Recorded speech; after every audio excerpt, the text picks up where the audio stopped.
दोस्तों नमस्कार, मैं doctor Indra Kumar Chaturvedi day and night academy के ज्ञानधारा क्लासरूम में आप सबका स्वागत है। दोस्तों मैं आपको मैं इसके पहले वाला जो चैप्टर है भारत के संविधान में भाग 15 जो निर्वाचन आयोग से संबंधित है उसके समस्त प्राविधानों को मैं आपको पढ़ा चुका हूँ इसके पहले की वीडियो में।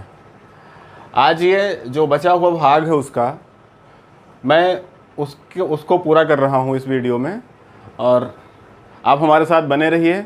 इससे संबंधित राजनीतिक दलों से संबंधित भारत में जो दल प्रणाली से संबंधित जो विभिन्न प्रश्न होंगे इसका जवाब आपको इसमें मिलेगा। तो आइए हम लोग देखते हैं।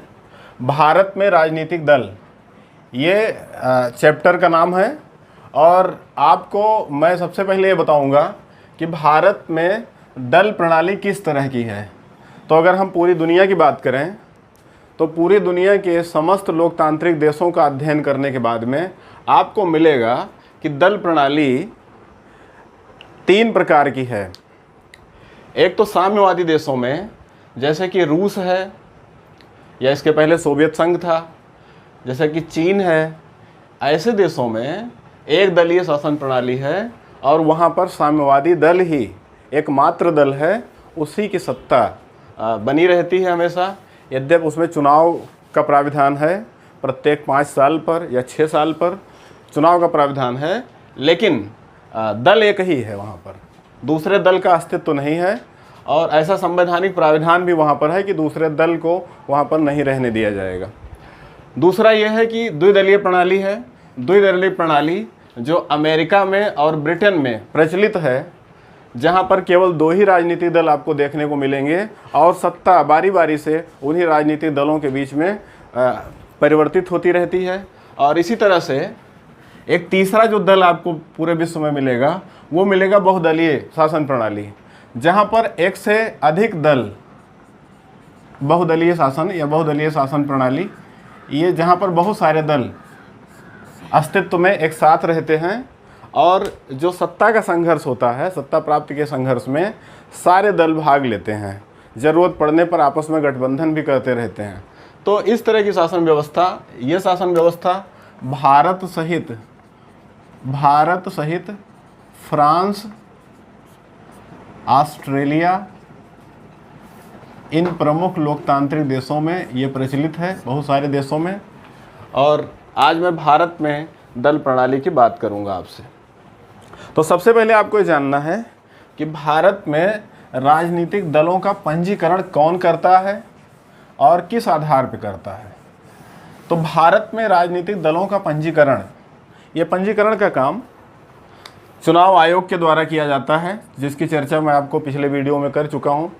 चुनाव आयोग राजनीतिक दलों का पंजीकरण करता है और उसके पंजीकरण का जो आधार है वो संसद के द्वारा 1951 में जन प्रतिनिधित्व अधिनियम पारित किया गया था। और इसी अधिनियम के आधार पर भारत में चुनाव आयोग को ये जिम्मेदारी दी गई कि वो विभिन्न राष्ट्रीय दलों को और राज्य स्तर के दलों को पंजीकृत करता है।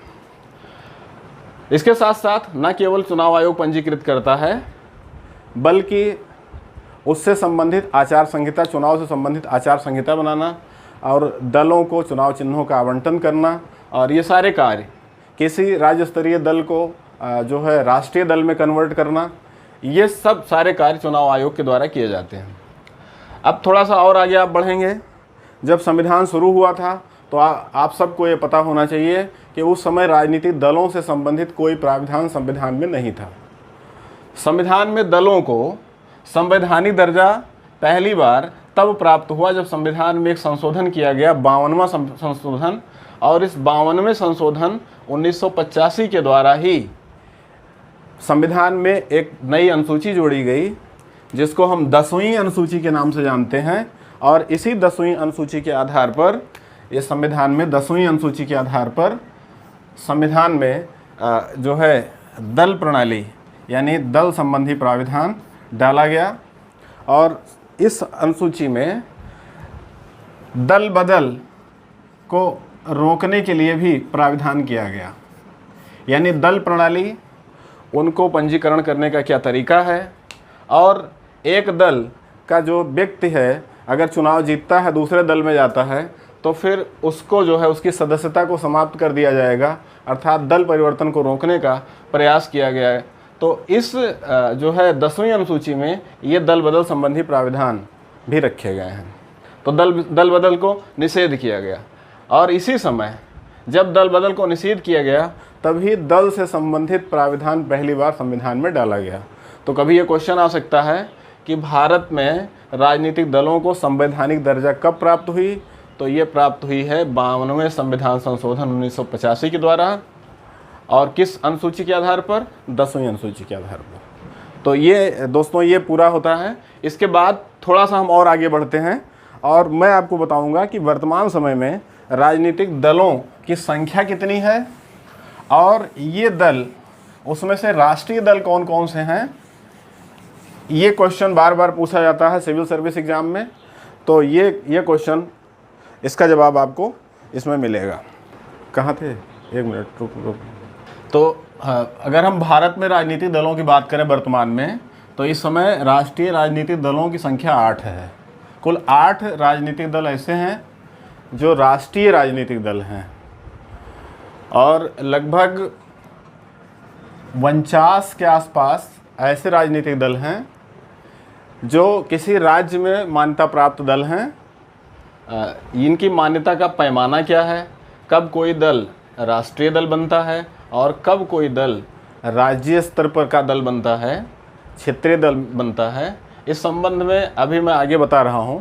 तो पहले हम संख्या की बात कर लेते हैं और कौन कौन से महत्वपूर्ण दल हैं।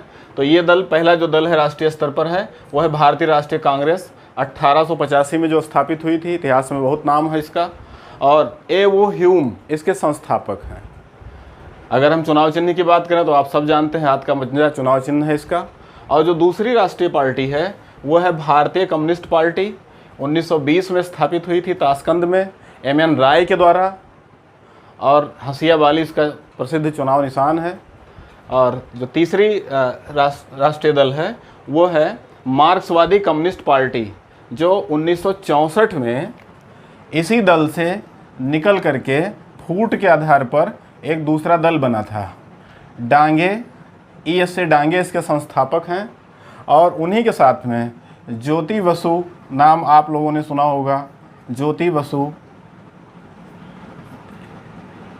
E.V.M. नंबूदरीपाद का नाम आप लोगों ने सुना होगा। इन सारे लोग निकल करके इस दल का गठन किया था। भारतीय कम्युनिस्ट पार्टी से ही निकलकर मार्क्सवादी कम्युनिस्ट पार्टी 1964 में गठित हुई। तो इसके बाद फिर अगला जो राजनीतिक दल है वह है भारतीय जनता पार्टी, जो 1980 में स्थापित की गई अटल बिहारी वाजपेयी के द्वारा, जो इसके संस्थापक हैं। और आप सबको पता है कि अगर हम वर्तमान की बात करें तो यही दल सत्ता में भी है। इसके बाद जो अगली पार्टी है वह है बहुजन समाज पार्टी। 1984 में यह कांसीराम जी द्वारा स्थापित की गई दलितों की पार्टी मानी जाती है। और इसके बाद फिर है अखिल भारतीय तृणमूल कांग्रेस। ये 1998 में स्थापित हुई, ममता बनर्जी इसके संस्थापक हैं, और बंगाल में इसकी सत्ता भी है इस समय। चुनाव चिन्ह की अगर हम बात करें तो इसका चुनाव चिन्ह जो भारतीय जनता पार्टी है इसका जो है कमल है। बहुजन समाज पार्टी हाथी चुनाव चिन्ह है। अखिल भारतीय तृणमूल कांग्रेस की बात करें तो 2 पत्ती इसका चुनाव चिन्ह है। राष्ट्रवादी कांग्रेस पार्टी 1999 में स्थापित हुई, शरद पवार जी इसके जो है संस्थापक हैं, और ये पार्टी, इस पार्टी का जो चुनाव चिन्ह है वो घड़ी है। इसी तरह से एक और पार्टी अभी हाल में स्थापित हुई 2013 में, और P.A. संगमा जी इसको स्थापित किया, और ये पार्टी है नेशनल पीपल्स पार्टी। इस पार्टी का अगर हम चुनाव चिन्ह की बात करें तो किताब इसका चुनाव चिन्ह है। तो इस तरह से ये जो राजनीतिक दल हैं ये सब राष्ट्रीय स्तर पर प्रसिद्ध राजनीतिक दल हैं भारत में, जो समय समय पर सत्ता में आते रहे हैं।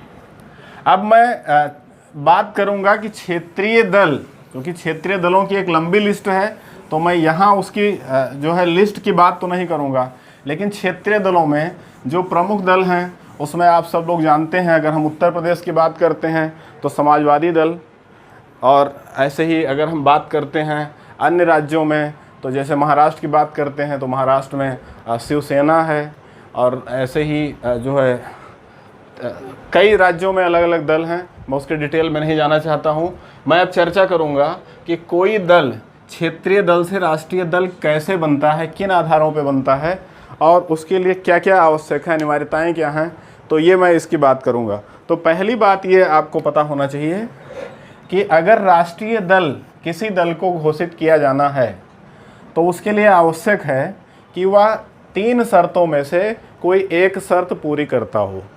तो मैं क्रम से 1 2 3 शर्तें लिखूंगा और इन तीनों शर्तों में से अगर कोई एक शर्त पूरा करता है तो उस राजनीतिक दल को राष्ट्रीय राजनीतिक दल का दर्जा प्राप्त हो जाता है। तो ये शर्त, पहली जो शर्त है वो ये है कि किसी आम चुनाव में चाहे वो लोकसभा का चुनाव हो और चाहे किसी राज्य की विधानसभाओं का चुनाव हो, किसी आम चुनाव में अगर कोई दल 6% वोट प्राप्त करता है, 6% वोट प्राप्त करता है और साथ ही साथ अगर लोकसभा का चुनाव है तो 4 सीटें लोकसभा की प्राप्त करता है, 4 सीटें लोकसभा की प्राप्त करता है, तो उस दल को राष्ट्रीय दल का दर्जा प्राप्त हो जाएगा। तो पहली अनिवार्यता यह है कि आम चुनाव में 6% मत मिला हो और 4 लोकसभा की सीटें मिली हो तो फिर उस दल को राष्ट्रीय राजनीतिक दल का दर्जा प्राप्त हो जाता है। तो पहला ये है। अगर ये शर्त नहीं पूरी करता है तो एक दूसरी शर्त इसी के साथ रखी गई है और वो शर्त ये है कि कम से कम 3 राज्य में, कम से कम 3 राज्य में 2% लोकसभा सीट, 2% लोकसभा सीट प्राप्त की हो।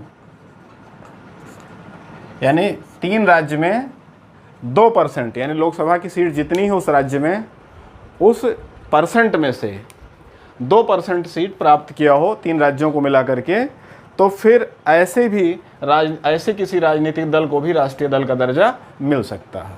अर्थात अगर हम 2% की बात करें तो 543 का अगर चुनाव होता है तो 543 के चुनाव में से लगभग इसका जो 2% होता है वो 11 सीट के आसपास होता है। अर्थात 3 राज्यों में मिलाकर अगर 11 सीट किसी राजनीतिक दल को प्राप्त हो जाता है तो वह राजनीतिक दल राष्ट्रीय राजनीतिक दल का दर्जा प्राप्त कर सकता है। तीसरा क्या है? तीसरा यह है कि कम से कम 4 राज्य में अगर राज्य स्तरीय दल का दर्जा प्राप्त है, राज्य स्तरीय दल का दर्जा प्राप्त दल है तो उस दल को भी राष्ट्रीय दल घोषित किया जा सकता है। अर्थात कम से कम 4 राज्यों में राज्य स्तरीय दल का दर्जा प्राप्त है तो ऐसे राजनीतिक दल को भी राष्ट्रीय राजनीतिक दल का दर्जा दिया जाएगा। तो ये तो हो गया राष्ट्रीय राजनीतिक दल बनने के लिए आवश्यक जो उसके मानक हैं। इन तीनों में कोई एक मानक अगर पूरा करता है तो फिर वो राष्ट्रीय राजनीतिक दल घोषित हो जाएगा। अब मैं आपको बताऊंगा कि अगर क्षेत्रीय दल का दर्जा किसी को प्राप्त करना है, राज्य स्तरीय दल का दर्जा प्राप्त करना है, तो उसके लिए क्या क्या अनिवार्यताएं हैं ये थोड़ा सा आपको समझना है। तो मैं राज्य स्तरीय दलों की संख्या 49 के आसपास है और ये जो राजनीतिक स्तर के राजनीतिक दल हैं उनकी संख्या, और उसके बाद जो 49 के आसपास जो क्षेत्रीय राजनीतिक दल हैं उनकी, ये 49 जो क्षेत्रीय राजनीतिक दल हैं वो किस आधार पर रजिस्टर्ड होते हैं ये थोड़ा सा समझना है। तो इसमें पहला जो आधार इसका है कि किसी विधानसभा चुनाव में 6% वैध मत और उसके साथ साथ 2 सीट विधानसभा चुनाव में इन्होंने अगर किसी दल ने हासिल की है तो उस दल को राज्य स्तरीय दल का दर्जा प्राप्त हो जाएगा। 6% मत या 2 सीट, साथ साथ 2 सीट, 6% मत एवं 2 सीट, ये पहली अनिवार्यता है। अगर ये नहीं मिलता है तो इसका दूसरा विकल्प यह है कि अगर कोई लोकसभा का चुनाव हुआ हो और उस लोकसभा चुनाव में 6% वैध मत हो और 1 लोकसभा सीट साथ साथ मिली हुई हो तो फिर उस जो है राजनीतिक दल को भी राज्य स्तरीय दल का दर्जा दिया जाएगा।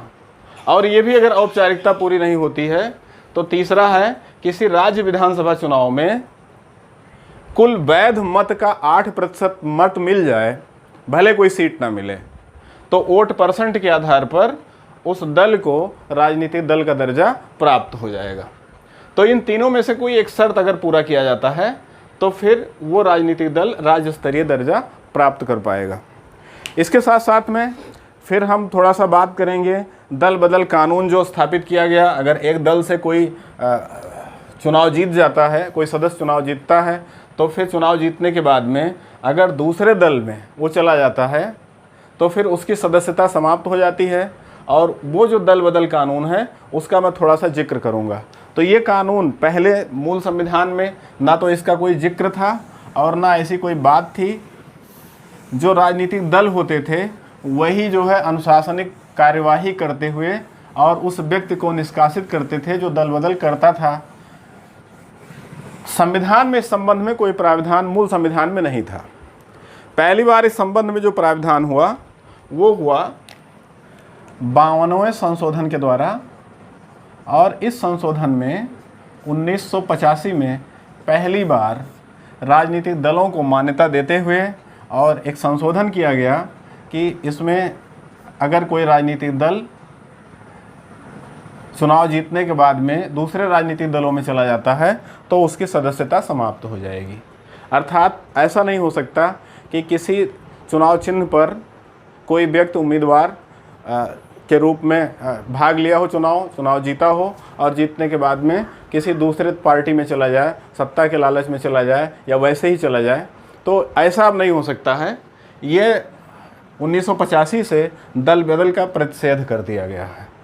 लेकिन इसका एक अपवाद है। अपवाद ये है कि पहली बार जो दल बदल का मामला जो है लगातार जो चल रहा था उसको रोकने के लिए जब ये प्राविधान बनाया गया तो उस प्राविधान में अपवाद रखा गया था। अपवाद ये रखा गया था कि अगर कोई दल, किसी दल में से 1/3 सदस्य निकल जाते हैं और वो 1/3 सदस्य दूसरा राजनीतिक दल स्थापित कर लेते हैं तो फिर उसको मान्यता मिल जाएगी और उन सदस्यों को दल बदल के आधार पर निष्कासित नहीं किया जाएगा, उनकी सदस्यता छीनी नहीं जाएगी। वो उस तरह से एक राजनीतिक दल का गठन करते हैं तो वो पात्र माने जाएंगे सदस्य रहने के और उनको जो है एक नए राजनीतिक दल की मान्यता दे दी जाएगी। और ये अपवाद उस समय इसका था दल बदल कानून का। उसके बाद फिर क्या हुआ? उसके बाद फिर एक और अपवाद इसमें जो था, पहला अपवाद ये था, दूसरा अपवाद ये था कि अगर कोई राजनीतिक दल से कोई व्यक्ति लोकसभा का या विधानसभा का अध्यक्ष चुन लिया जाए तो अध्यक्ष चुनने के बाद में वह व्यक्ति पार्टी का सदस्य नहीं माना जाता, वो व्यक्ति न्यूट्रल माना जाता है। और न्यूट्रल चूँकि न्यूट्रल माना जाता है इसलिए दल से उसका संबंध विच्छेद हो जाता है उस दौरान, जब तक वो उस पद पे बना रहता है।